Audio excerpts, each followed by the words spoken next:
Hey, what is going on, everybody? It's YunKs. Today, I'll be showing you guys the Suros PDX-41. This is a pulse rifle you can pick up as a foundry order from the Gunsmith in the tower. I picked this one up probably a couple of weeks ago. Anyway, let's just quickly go over what perks I have on this thing. So for my sights, I run the SL019. We have perfect balance, extremely low recoil, oiled frame, faster reload, reduced range. So I'm going to go with perfect balance there. Outlaw precision kills with this weapon, dramatically increase reload speed.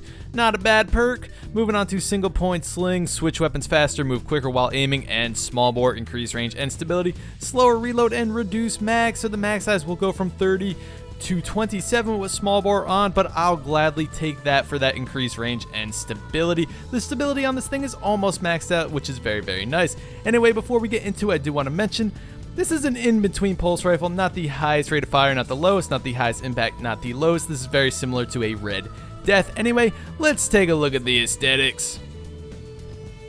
Alright, looks pretty sweet with the white, red, and black colors. Anyway, let's just get right into the gameplay.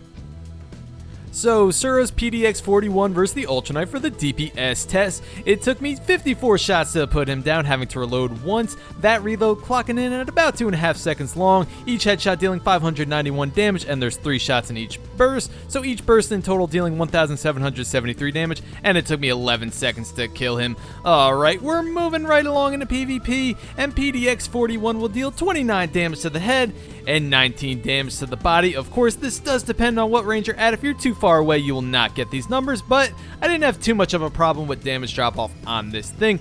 Anyway, like I just mentioned, there are 3 shots in each burst, so a full burst to the enemy's head at the right range will deal 87 damage, and a full burst to the enemy's body at the right range, of course, will deal 57 damage total. So it'll take 2 bursts and 1 bullet to put somebody down if all your shots are headshots, or it'll take 3 bursts and 2 bullets to put somebody down if all your shots are body shots. What is the time to kill on Suros PDX-41? Well, if you land all of your headshots, it'll take 1 second exactly, so not too bad, but of course not the best either. Many other primaries in the game can outgun this one, but it doesn't mean this is a bad gun. It has great burst damage, and I found myself popping in and out of cover, shooting my shots off, and just dealing a massive amounts of damage every time I got a burst off. This weapon truly does have potential in the crucible to tear through your enemies, even if it doesn't have the best time to kill. I did take this into the Iron Banner and I had a great time with it,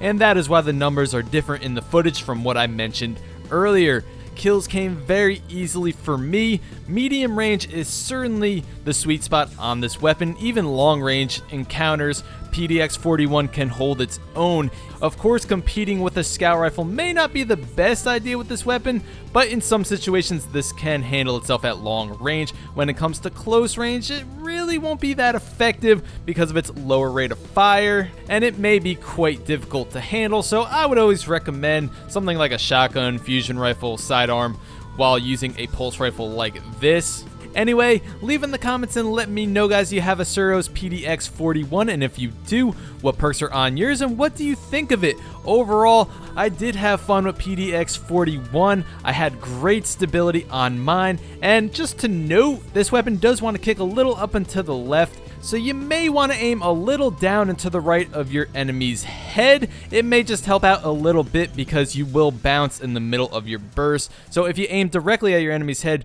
there are chances that you will miss some shots and they will fly a little up and to the left of your enemy. Anyway, like I was saying, I did have a great time with this pulse rifle. If you use it in the right situations at the right ranges, this thing can be pretty brutal. My footage came fairly easily, and it didn't take me too long either to get it. Just an overall comfortable weapon, at least in my opinion. Anyway, that's pretty much gonna wrap this one up. Thank you guys so much for watching. Please leave a like on the video if you enjoyed the video, and go ahead and leave a sub if you haven't already if you want to see more weapon reviews similar to this one. I'm always covering weapons here in Destiny. Anyway, guys, I will see you next time.